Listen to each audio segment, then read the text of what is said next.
Presented by Prize Picks. $100 match on your first deposit if you use the promo code LIGHTYEARS. Welcome to LIGHTYEARS Free Agency Day 9. Is it Day 9? I think it's Day 9. At this point, who knows? Could be 90. Dude, this thing, I predicted this thing would drag out, and I think it's going to drag. I don't think this is what people thought the second apron was going to do when it came in. This is going to drag. This is going to drag. My hair is disgusting. It's freaking all over. I look at this. I don't even know what's going on. My sides are all messed up. Haven't got a haircut in 3 weeks.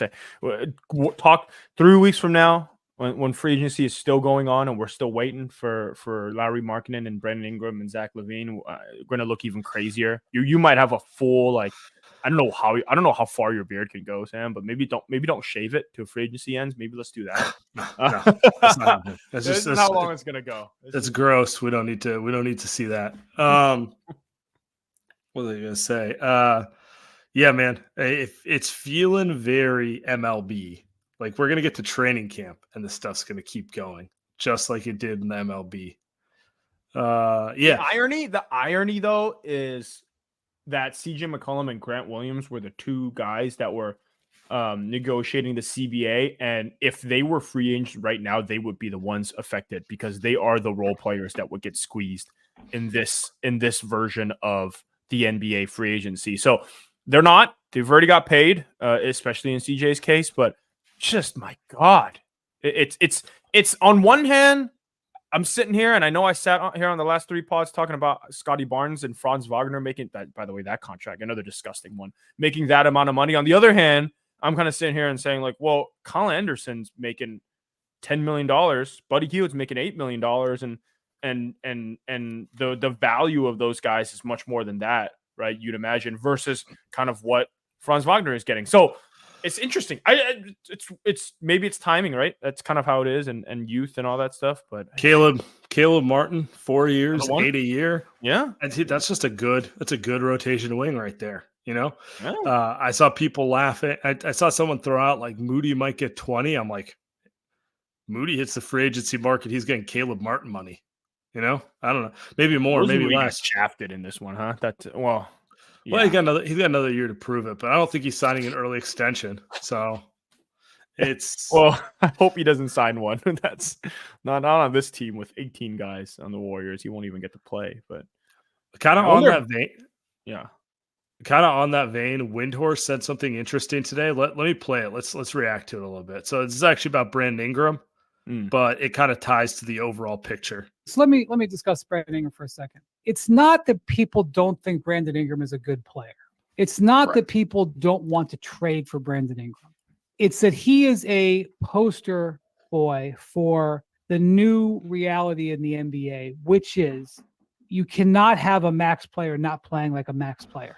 And that sounds like a pretty basic terminology and a pretty basic rule that you would always want. Like, what team wants to have a max player who doesn't play like a max player? Well, there's quite a few of them, actually. You know, like, let me give you a classic example. Michael Porter Jr. has a max contract from the Nuggets.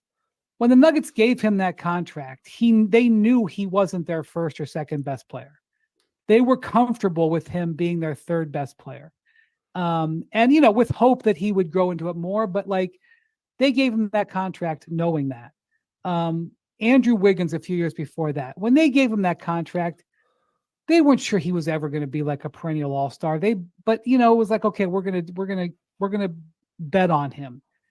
It's very hard to do that with this new apron environment. Like, you cannot have, I talk a lot about the third salary. If you have 2 max players, your third highest salary, you got to be real careful there, because if you have 3 max players, you really are really squeezed. Those 3 maxes better be kicking tail.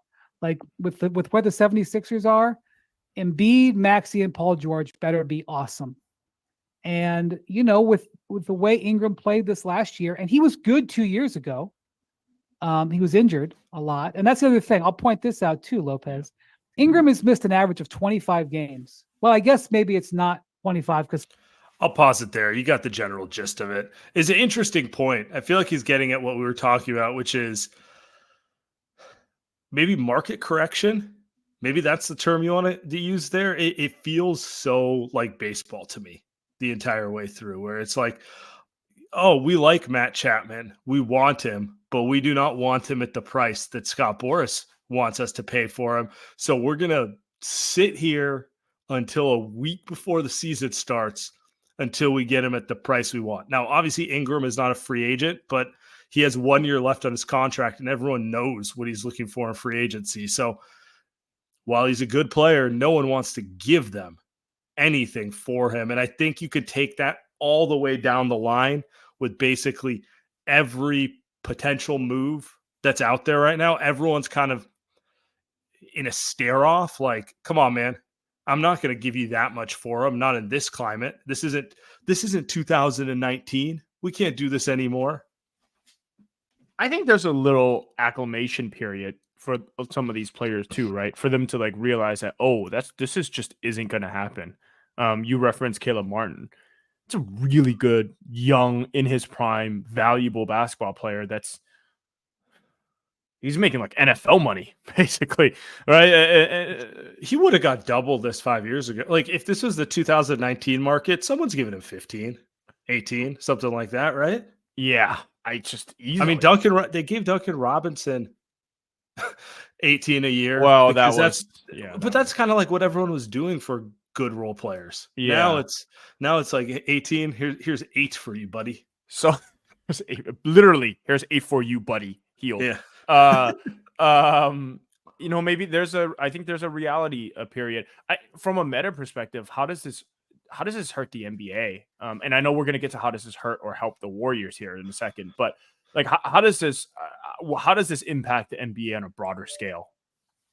I mean, it definitely takes the sizzle out of free agency period. Like you remember what it was like. Which is what the NBA prides itself on, by the way. That's what they like. Right? True. Yeah. But I need to see where this all ends before I can make that statement. Like if this just means players are going to be moving, but it's going to take a little longer, but ultimately we're going to get a good product on the court next year, fine.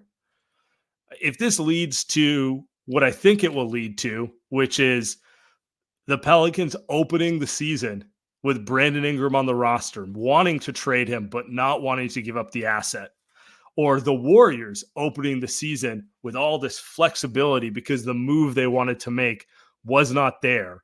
And all these teams are basically doing what you see half of the MLB do, which is, I have no urgency. We're not going to win a title this year anyway. We're waiting till we get the correct deal, that sort of thing. That hurts the product. That's not good. It's not good if 18 teams in the league are like, it doesn't really matter if we make our move in February or next year. We're just going to keep our flexibility. Yeah, I agree. I'd be on the other hand, I'd be fascinated to see like what happens with Ingram now. Like, are the Pelicans, do they have to keep him?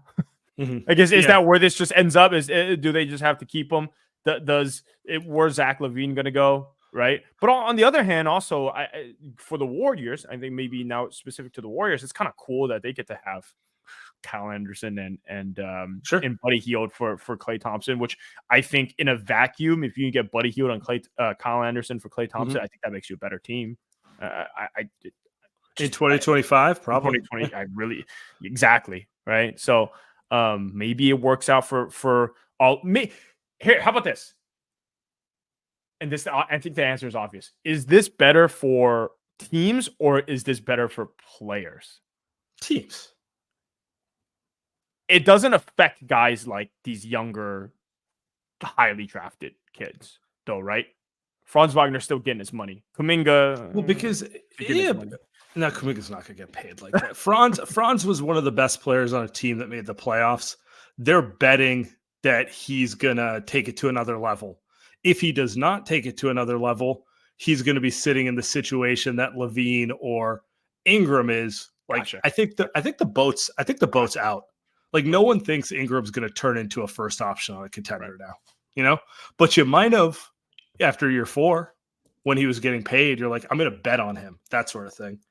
Like the Warriors did with Wiggins. They could have just bet on it. They're just like, hey, we'll keep the salary slot. We'll just bet on him. Yeah. And we'll just extend him after, right? Like, I wonder if this was 4 years ago, would the Warriors have already made this trade for Ingram? Like, would they have already done it? And alternatively, like the Clippers, would they have already? Like, I think part of the reason They have why kept they Paul left- George. exactly, Yeah. or sign and traded him, because partly why they didn't do it. I mean, I think reason one is they said fuck the Warriors, but reason two is like, why would we keep this Wiggins contract on our books? Why would we keep this Chris Paul contract on our books? Forget it. We're just not even going to bother. We're just going to go and just go. You know what I mean? Get this 40 mil off our books, right? Like, would that have been different if it wasn't the second? Probably. I don't know.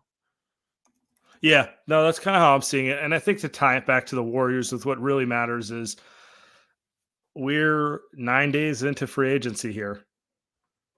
Gonna have to see how this shakes out, because there is a chance that a team like the Pelicans comes around and is like, you know what? I might just take a B-list prospect at some expiring contracts for Ingram, because that's the best I can do right now.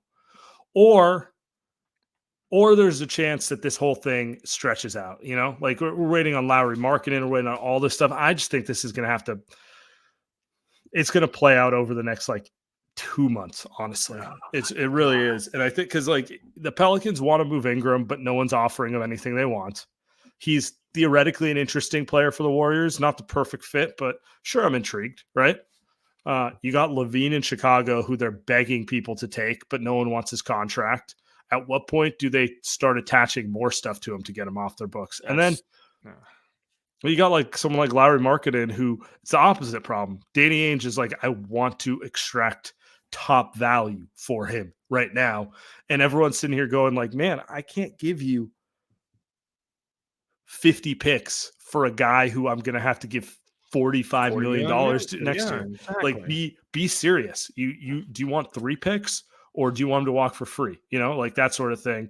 Well, it's like that whole the McHale stuff was how much is Bridges making next year? Like, he's not making 45 mil, right? Like, he's not making that across the next couple of seasons, right? Part of the value was he already has this season and next season. That's why they give up 5 picks, right? And I think you made a good point the other day. Like, what is the value of the picks that they gave up? What is the true value of those picks if you're drafting in the number 24? Yeah, the number 26 pick. Yeah. What is the true value? You're probably not getting Mikal Bridges. I mean, no, you're not even getting Pods. Like, who's an awesome player. That Lowry stuff. Well, let's put a pin in that real quick. We'll get back to it. Before that, Light Years Podcast. We were brought to you by Game Time. Game Time makes getting tickets even faster and easier. Prices on the Game Time app actually go down the closer it gets to tip off. With killer last-minute deals, all-in prices, views from your seat, and their lowest price guarantee, Game Time takes the guesswork out of buying NBA tickets. They got priority last-minute tickets. You can save up to 60% off buying last-minute for sports, concerts, comedy, theater, etc. Use promo code for $20 off your first purchase. Terms apply. Again, you got all-in pricing. This is my favorite feature. So you toggle this on the right side of the screen, shows the total up front. You got no surprise fees at checkout. You got seat views, get a panoramic view from your seat in the app before you buy. And you get the lowest price guarantee, or Game Time will credit you 110% of the difference. You also get Game Time ticket coverage. Your purchase is covered with the most flexible customer service policy in the ticketing industry. So take the guesswork of buying tickets now with Game Time. Download the app today, create an account, use Light Years for $20 off your first purchase. Terms apply. Create an account, redeem code LIGHTYEARS. For $20 off your first purchase. Download Game Time today. Last minute tickets, lowest price, guaranteed. Cool. Yeah, I mean, I think my main takeaway on this is I just don't see the Warriors doing anything between now and like next weekend. Like, I think this is going to be a little bit more of a slow burn. We'll see though. We'll see. I mean, they don't have. Is there any Lowry moves that they might make here in the next 2 weeks? Let me ask you that. No, I mean, they have a full roster. The other, I'm just going to name players that are supposedly getting traded. Cleveland supposedly is trading Jared Allen. Oh. Nothing's happening on that. Remember? On that front. No. What are they doing with Garland and Mitchell? Well, they are extended Mitchell, right? The, the Ingram situation, we know that one's out there. Lowry Markkinen, we know that one's out there. Like it feels like it's everyone's waiting to see someone else to make a move at this point. That's kind of where I'm at with it. If it's like you watch The Office, right? Where they're all like pointing, Elite they're show. all pointing the guns at each other. So which one's Michael Scott in this case? No one wants to draw first. I don't know. I don't know, but it feels like it's an entire like period of stagnation, and we'll see what's going to be the straw that kind of like makes everything move. I think one thing, because we saw the DeMar move over the weekend, and I think there were a couple of things that signaled that move, right? Like the Spurs picking up a couple contracts to make up room. I think if we see the Warriors, look, the Warriors already signaled to us that they're going to make a move by having freaking 13 guys that can play. So I think once we just throwing this out there, if Andrew Wiggins gets traded this weekend, I think it's pretty clear that we're going to get a move a couple days after that, right? We're going to get right. If we see Moses Moody get moved, right, we're going to see another move after that, because I'd imagine the Warriors are trying to get off those guys to, I don't know, maybe get a pick to use in a trade with Lowry, or just get off those contracts, right? Hopefully we don't have to wait a couple weeks, Sam. I'm hoping something happens faster. And at this point, it's just, yeah. I mean, maybe Summer League opens up negotiations. Summer League in Vegas starts this week, so maybe that gets it moving. But yeah, I one thing I thought was funny. I know we'll get to Summer League this week. I know we'll get to it on Wednesday, I believe. But hey, Paz is going to play, which means is he untouchable in the quote unquote, is he untouchable in trade talks? Because I can't imagine if he was. Well, he's playing, and you wouldn't let a guy like that play if they were thinking about trading him, because you don't want him to something happen in a game, right? And so I think it's interesting. He's playing. TJD's playing. If those guys were on the block and there were moves that they think they were going to make with those two, they wouldn't be playing. So. Yeah, I mean, I think they're going to play 2 Summer League games max. So we'll see. We'll see if they get pulled. If they get pulled, then you could be like, "Ooh, maybe moves get made." But I don't think it's a little too early for that sort of thing. Steph Curry talked to the media at Team USA. I'm actually very excited. We'll go live after Team USA versus Canada on Wednesday. It's on FS1. Sources tell me that we may get some fits on the call. Not positive, but low-key good matchup when you consider all the players Canada has. Like you got Shea, you got Jamal Murray, you got Dylan Brooks, you got Olenek, you got a bunch of guys in Canada. They're not a bad team. Obviously, USA has more players, but it's not like the USA versus a bunch of guys who don't play.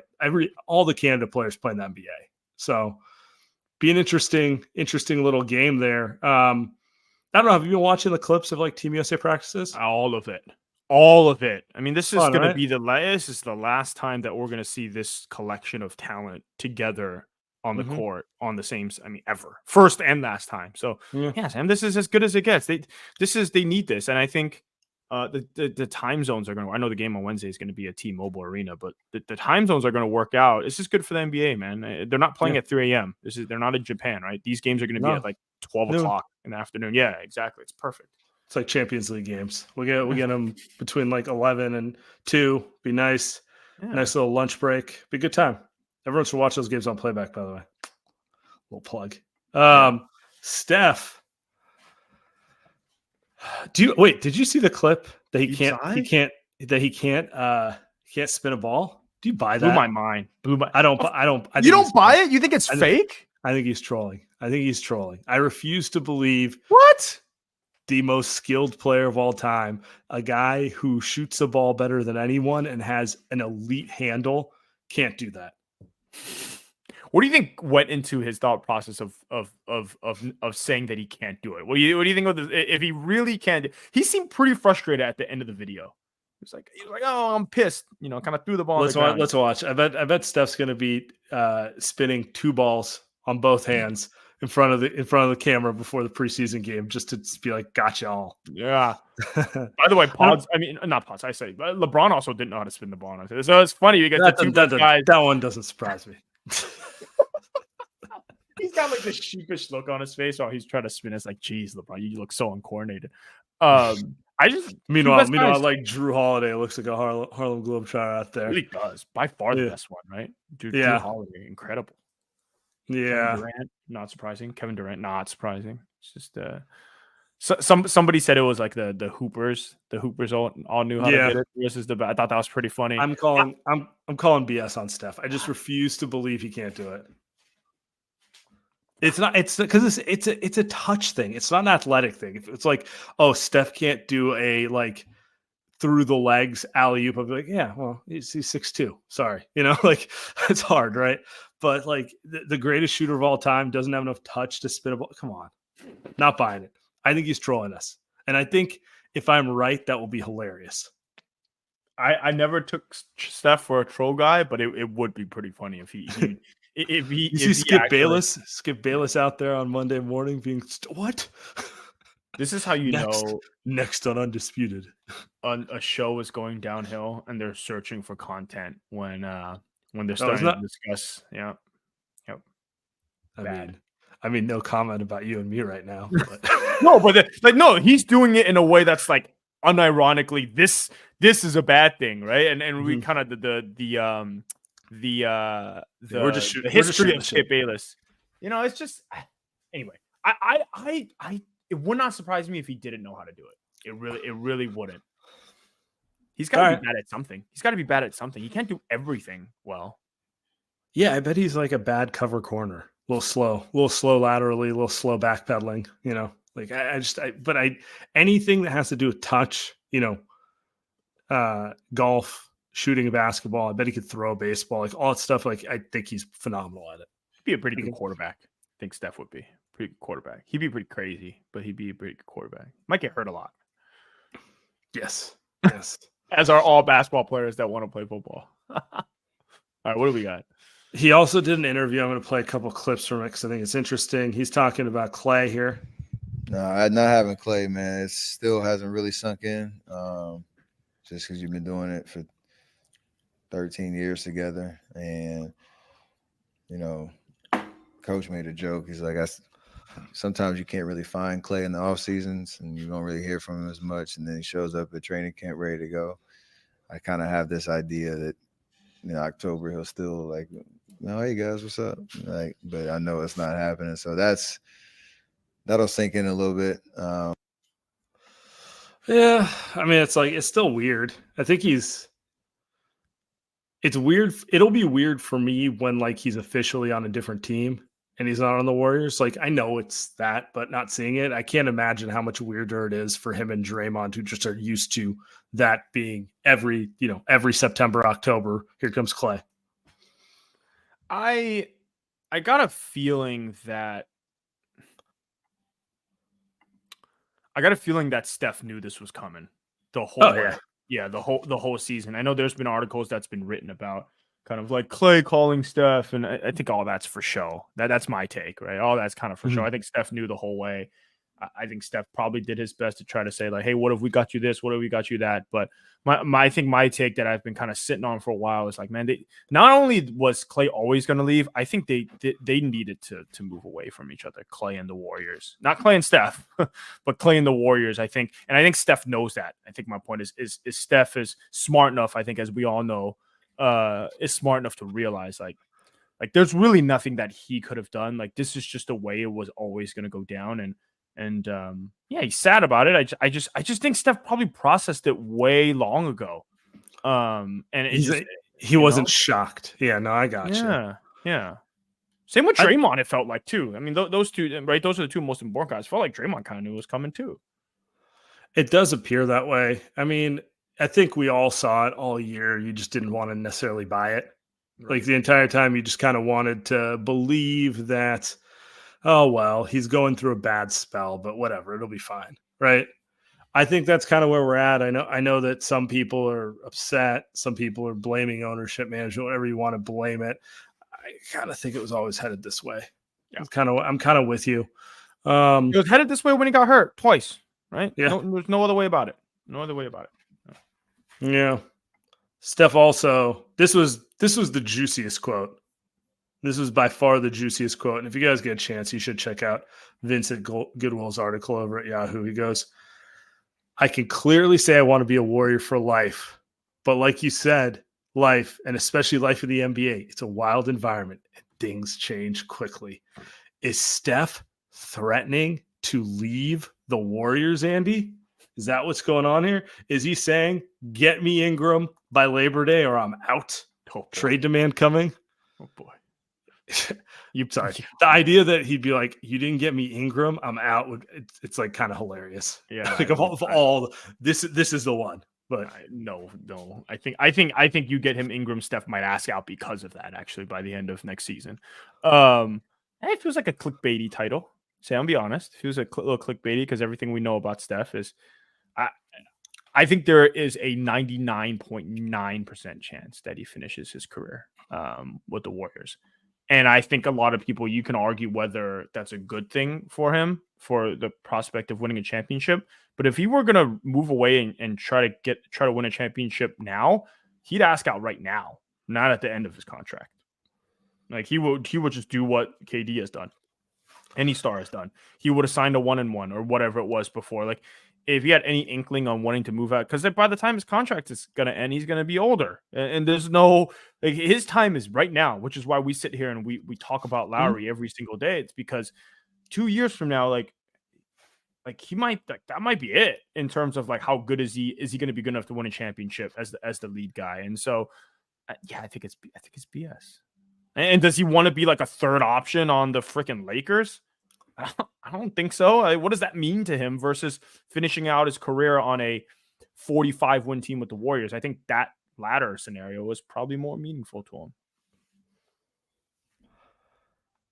Do you think he's happy with the direction the Warriors are going? Can't imagine it being a yes. Can't imagine the answer being yes. Do you think he's comfortable with it, though? Happy is a bullshit question on my behalf because no one would be happy with this roster, but it's an incomplete roster right now. He would say probably what you would say, right? He would say, "Let's wait." Right? Let's wait until like Steph's definitely happy with Melton. Like he's probably happy with like, okay, here's a guy that can defend. I'm sure he's happy with like 10 of the guys on the roster. Like they're guys you want to have on your team, but yeah. Wait and see, right? I mean, it seems like he's on the same page as management where they've clearly made moves to position themselves to make a big move. And that's kind of where we're sitting here, right? Like if they get that big move, he's happy. And if they roll this into the season, he's probably going to start getting restless. Like, guys, get a little more aggressive, figure it out. You know, we can't just hold on to this for another 14 fucking months, you know? 14 months would be September 2025, 26. So that's kind of the way I read it. I don't know. I tend to agree with you. I don't think he's threatening anything here, but yeah, we'll move in some. If they had ducked under the tax and done nothing, you're right. But they ducked under the tax and got 3 players that are all pretty solid players.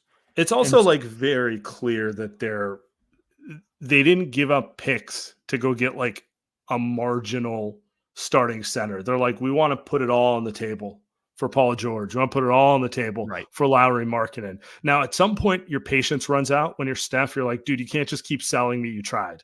You got to actually execute, you know?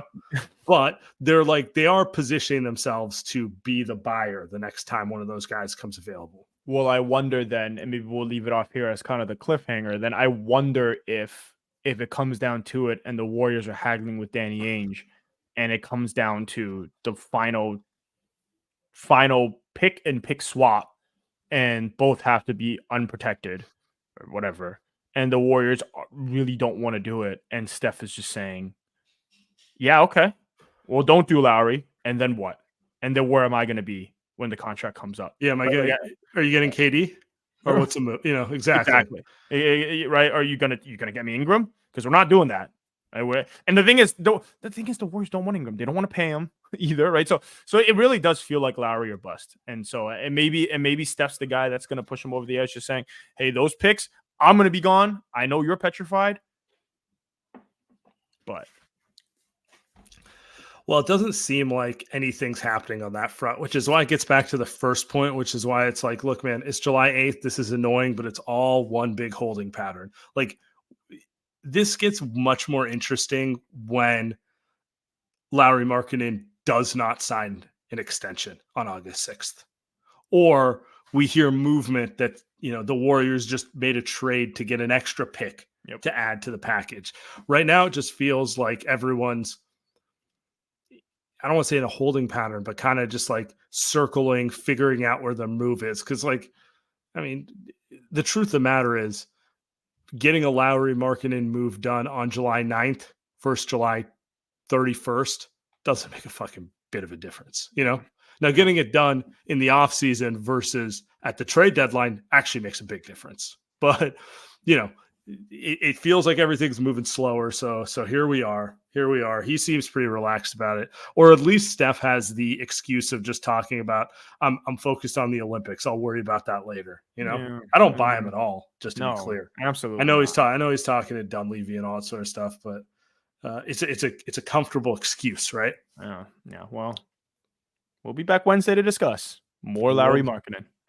We will be back Wednesday. We'll have some more good stuff. So appreciate everyone. Subscribe. We'll see you.